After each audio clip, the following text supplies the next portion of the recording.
According to the Bible, every single person on the earth was born into the middle of a war.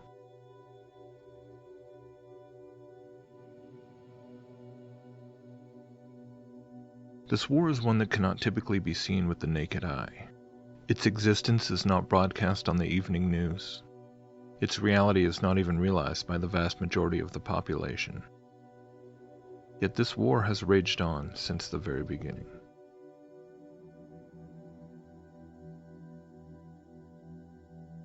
The first shot fired in this war had a devastating effect, when the serpent entered the garden and tempted the first man and woman to disobey God, falling into sin, and then death entered the world. Sometime after, as mankind began to multiply and cover the face of the earth, the first full assault on humanity was launched. In a way, you could describe it as an alien invasion. But these invaders did not come from some distant galaxy, from some far-off star system. Rather, they descended from right above, as together they conspired to abandon their assigned posts in the firmament, where the ether carried the light of their luminescence to the four corners of the earth. These watcher angels fell from their first estates that God had set for them, and they came down to terra firma, where they began a sort of colonization campaign. They sired the Nephilim, their hybrid abomination offspring, which began to ravage the land and feed upon men. They corrupted the genetics of not just humanity, but of animals and plants as well.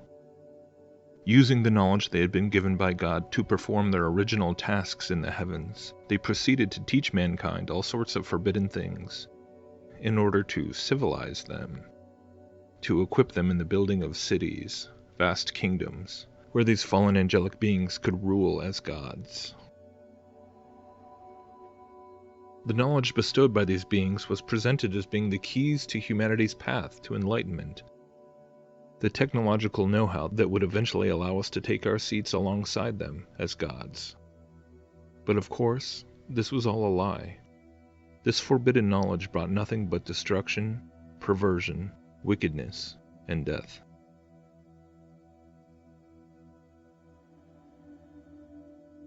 God, the Creator, finally became so grieved by the immensity of the wickedness on the earth and the corruption of his creation that he decided to wipe it all out and begin again, sparing one single family and the animals which God brought to ride out the waters with them.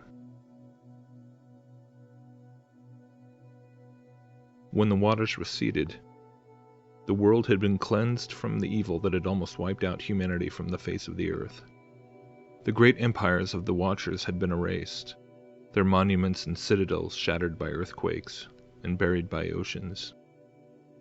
The angels who had conspired together against God were buried deep in the bowels of the earth, held there in the deepest darkness until the time of the final judgment of all things.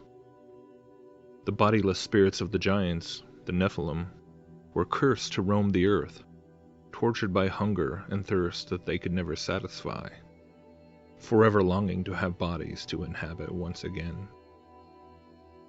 Satan's direct rule over the whole earth through his vassals, the fallen Watchers, was over. But no sooner than the earth began to be filled once again with trees and plants and animals, and people began to spread out and fill it once again, did the enemy of mankind begin working, seeking to rebuild what God had destroyed, his beloved Atlantean Empire, whose sole purpose was the enslavement and destruction of mankind. But it would be different this time around.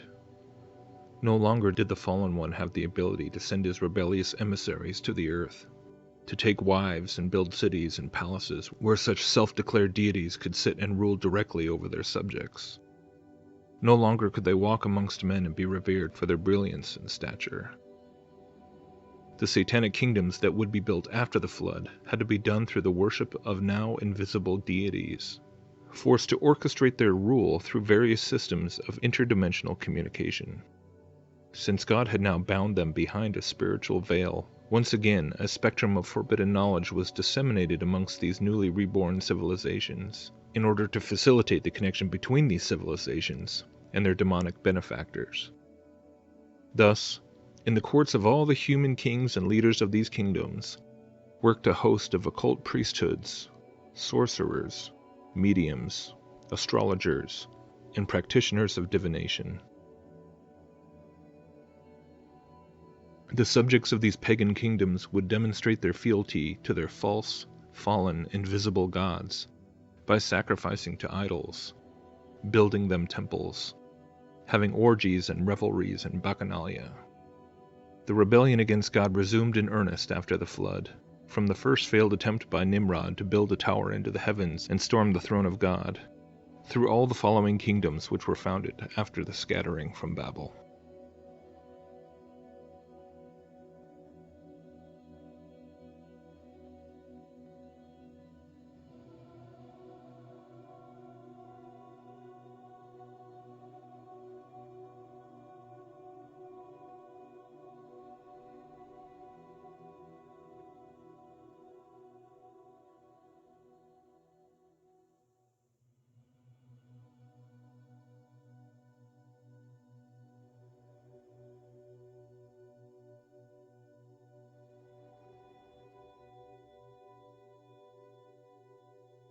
After God destroyed the tower at Babel and confused the languages of mankind, paganism and occultism were gradually spread and developed throughout the world yet again, until once more the true God of heaven and earth chose to intervene, this time by setting apart a nation, a people, a kingdom to bear his name to all the others.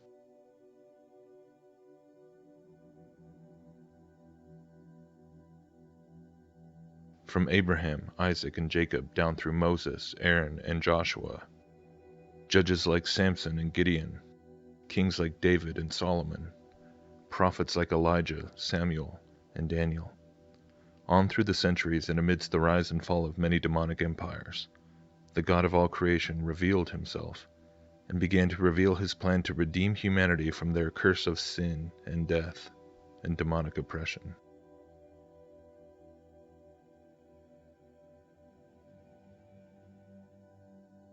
Finally, from the humble town of Nazareth, a man stepped forward and revealed himself as the promised Messiah, the Son of God, the Word made flesh, and the one whose own sacrifice would once and for all destroy the curse and make it possible for men and women to be reborn through the Spirit of God, who would actually come and live within us as the new temple of God. And from that point on, the great spiritual war began to take on a rather new twist.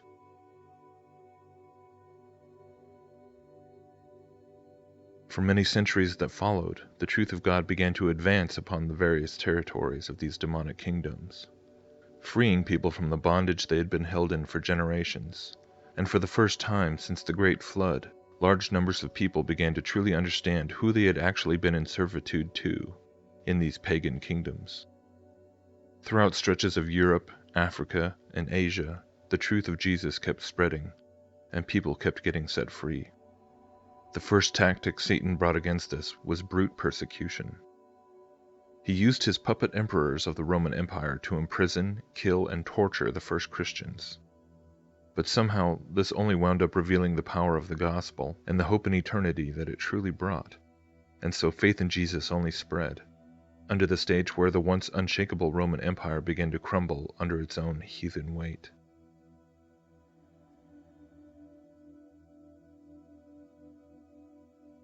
Next, Satan tried a different approach, which in many ways proved more effective than the first.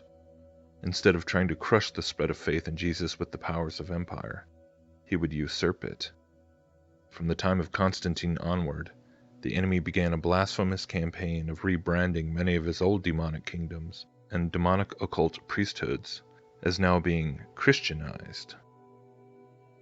This way he could seduce the Christians with wealth, power, and earthly pleasures, and corrupt the Church of Christ from within. Pagan temples were repurposed as Christian churches. Pagan rites and rituals were reinvented as Christian ceremonies.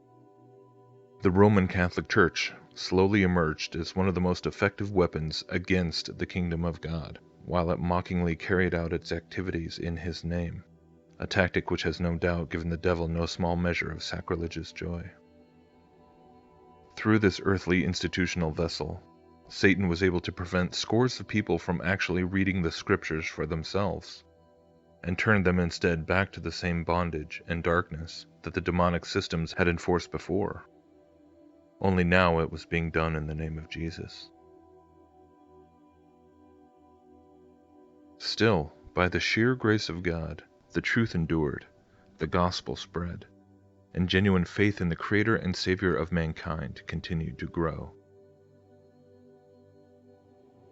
Satan continued to work furiously to regain control of the world of men by way of Catholic imperialism and eventually European colonialism, which, because of the advent of unprecedented naval power, began to conquer more and more of the world that was accessible by ocean.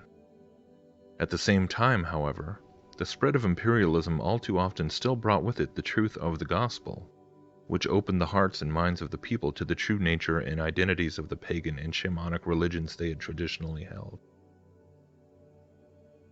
The more Satan worked to tighten his grip on the world through imperial and economic means, the more he continued to find his kingdom being forced to operate in the shadows. The occult knowledge and pagan rituals that went all the way back to Babylon had been preserved down through the centuries by various strains of secret societies, esoteric mystery schools, and underground brotherhoods, and for the most part, this is where it remained. As much as the devil had increased his control over humanity through governments, militaries, and financial means, the truth of God had increased as well, to the degree that most populations would still never openly embrace Lucifer as the one true God, even if he did control vast empires of wealth and power through his network of lesser demonic emissaries. Witchcraft and Luciferian beliefs were not yet something that humanity as a whole would accept, and this was an objective that Satan had to achieve if indeed he was to successfully restore his absolute rule over the world and declare himself to be God.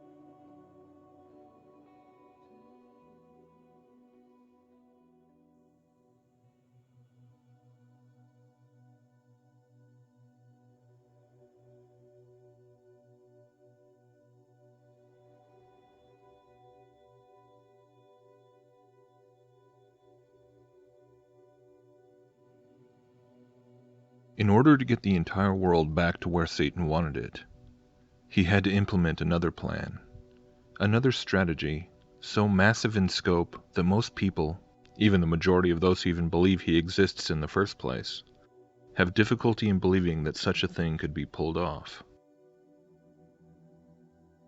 In the ancient times, when God first saved humanity from utter destruction at the hands of the fallen Watchers, and then again from the tyrannies of the demonic kingdoms, people still understood the basic nature of the realm that God had created for them. The earth was filled with plants and animals, and mankind had been given dominion over it. The heavens above were filled with the luminaries, who served the creatures below by marking the days and months and years, and allowed for navigation over vast stretches of earth as well. Those pagan kingdoms that rejected God worshipped various fallen angels as their gods, but for the most part, they still understood where those, quote, gods had come from. They still knew that they had come from the stars, from the sky, from the firmament. When the truth of God had been fully revealed through the person of Jesus, the ancient cosmology had been given its full context. The distinction between the Creator and the creation was made clear, and the futility of the rebellion by those first fallen angels was made plain to see. In order for Satan to convince the world that he was the supreme being and worthy of humanity's worship, he would have to rewrite the entire script and completely repackage himself, his kingdom, and his message. Like the recycling of an old Shakespearean play into a modern Broadway musical, in order to reintroduce and rebrand the old characters, you first have to rebrand the setting and the stage itself. Satan needed a whole new backstory, a whole new angle, through which he could gradually insert himself in his rebellious agenda against God into the hearts and minds of men. Yet it was through a familiar tactic that this new angle was achieved. The old trick of bestowing upon humanity forbidden knowledge, which plays upon our pride and arrogance, was now used again in a masterful and cunningly deceitful way. This occult knowledge, or gnosis, was rebranded as science. Much of the groundwork for this rewrite had already been laid in ancient Greece, even before Jesus had been born, by way of the so-called Greek philosophers. These were in fact men who took many of the concepts and teachings that came from the occult mystery schools, from spirit mediums and pagan ritual contact with the demonic realms, and then proceeded to pontificate on them, adding their own speculations and human-centered conclusions, which effectively sanitized these concepts from their demonic origins in the eyes of many later generations, as though they were simply the profound thoughts and musings of mere men. During the Renaissance in Europe, many of these ideas began to once again take hold, as they were increasingly considered to be harmonious with the teaching of the Bible, and slowly began to exert a greater and greater influence upon theologians and scholars throughout the largely Christianized Europe, particularly after certain works ascribed to the Egyptian magus known as Hermes Trismegistus were translated into Latin and then circulated among intellectuals with a predilection for such material. The Kabbalah, too, began to receive more attention from thinkers and monks and people with the necessary literary education, and together with writings on alchemy that came from, allegedly, the Muslim mystics, these three veins of occult knowledge and teaching began to permeate. How little do most students today realize that the bulk of those individuals revered today as having been the pioneers and visionaries of materialistic science were in fact greatly influenced by concepts that were introduced by occult manuscripts and the core tenets of mysticism. Leonardo da Vinci, Isaac Newton, Francis Bacon, Robert Fludd, Nicholas Copernicus. These are names we all learn about in school, but yet we learn about them as men who simply derived their discoveries and scientific achievements by way of pure observation and logical deduction. However, a more thorough investigation into the matter at which they arrived at their various discoveries, and the various occult materials which they were all coincidentally reading, reveals that no, these discoveries were nothing more than very ancient teachings on the nature of the cosmos and nature, simply being repackaged and reintroduced with a quasi-Christian veneer. The Copernican cosmology of a vast universe, a planetary solar system, even a Big Bang to start it all off, could be found in the Kabbalistic texts long before Copernicus. The concepts of molecules and chemical reactions, even elemental transmutation by way of atomic fusion and fission, were first presented in the more imprecise occult practices of alchemy. And the idea that nature and the cosmos was governed by invisible forces and laws, which could be discovered and calculated and then reapplied through various technological means. This is actually an underlying precept of Hermeticism. And so, with a good measure of help by the well-financed occult brotherhoods, such as the Rosicrucians and Freemasons, the Royal Society was established as the first official organization dedicated to the advancement of scientific understanding. And the rest, as they say, is history.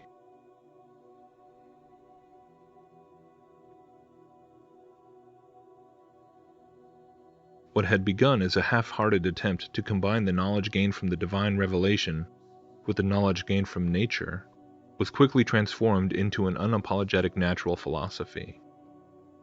The universe suddenly got very, very big, and God became very, very removed, to the point where then the cosmos itself was easily considered capable of having formed without God's assistance whatsoever.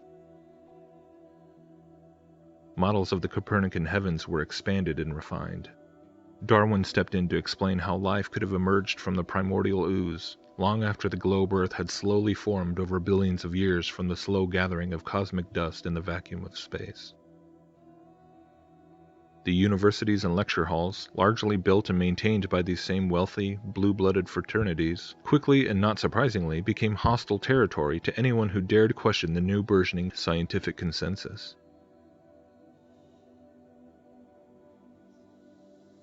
The universe was now presented as a vast, evolving, almost infinite space, with our little blue planet floating somewhere in the middle. And while man might be the pinnacle of life on this planet, he might not be alone in the universe either. And so finally, the stage had been set, and the same old characters could start to re-emerge with a new set of costumes.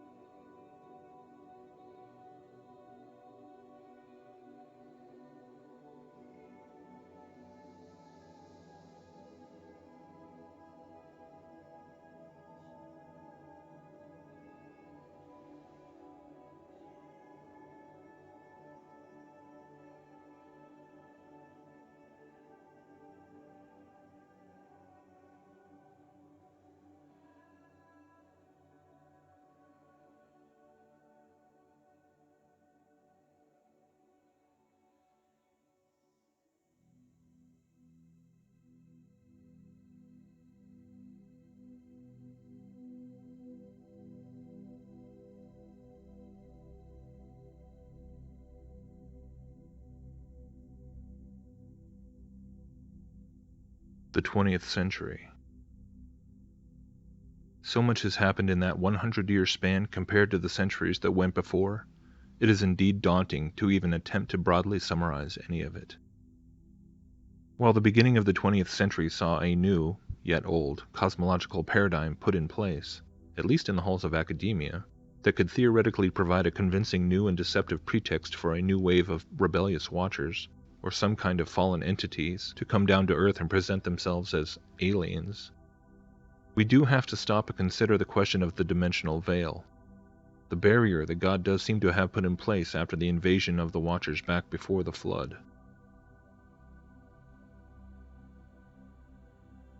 Could fallen angels once again reveal themselves to humanity, this time as alien saviors, and serve as governors of Satan's earthly kingdom? Perhaps. Can demonic spirits, even now, sometimes manifest themselves in the physical realm, inhabiting people, moving objects, even attacking individuals? Yes. But is it also true that this ability for the demonic realm to interface with the physical is still limited?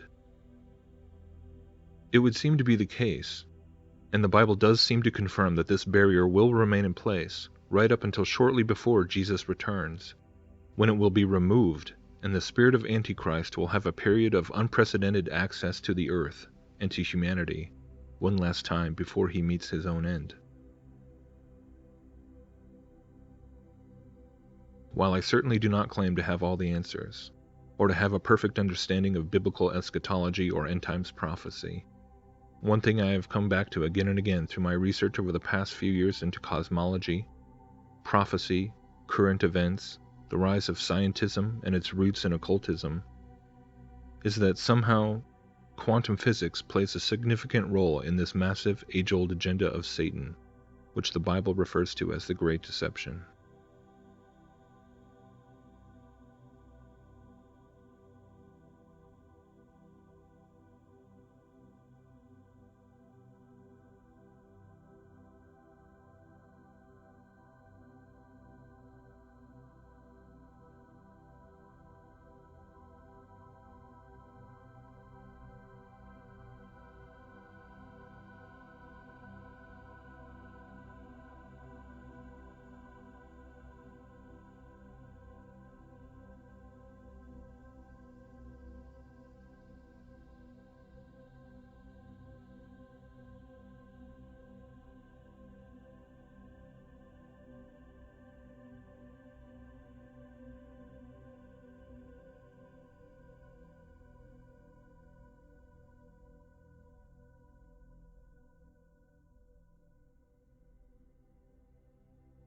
Into the 19th and 20th century, atomism eventually became formal modern atomic theory, bringing us all the way into the present day full of string theory and dark matter and large hadron colliders.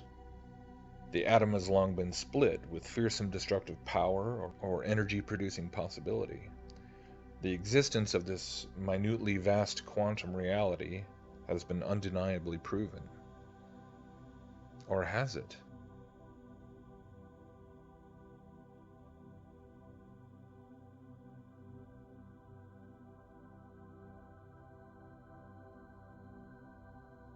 Do the pervasively occult origins of these theories have any remaining